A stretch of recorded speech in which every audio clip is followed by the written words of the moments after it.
What's good, everybody? Welcome back to the channel. We're back with another monster today. This vehicle behind me is a freshly completed Lamborghini Urus, and it's featuring a wide body Vorsteiner kit. As you guys have seen, the past builds that we've done, a lot of the stuff is monotone, and some of the parts are painted color of the vehicle, and we leave very minor exposed carbon here and there. We took a little different approach, and we wanted this project to be a little bit different from everything else that we've been doing. So we decided to leave all the carbon fiber exposed on the vehicle. The car has a very aggressive look, as you guys can see. The hood is out of this world. I haven't seen anyone else's kit with this type of hood.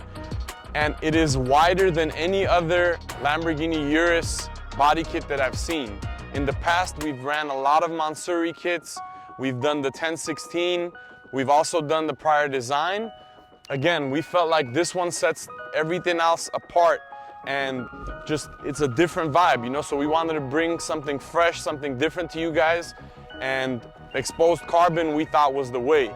Along with the kit and the wheels, we decided to run a Ryft titanium catback exhaust system. So it's extremely lightweight. The quality is crazy. Like, if you see the welding on it, it's an exhaust system that should be displayed, like literally. That's how crazy the exhaust looks. But why titanium? Because, you know, stainless steel is cool, it's cute, but titanium is light and it gives you that performance. It doesn't add weight to the vehicle. And along with that titanium exhaust, they ran a carbon fiber exhaust tip, and the exhaust tips are in a matte carbon.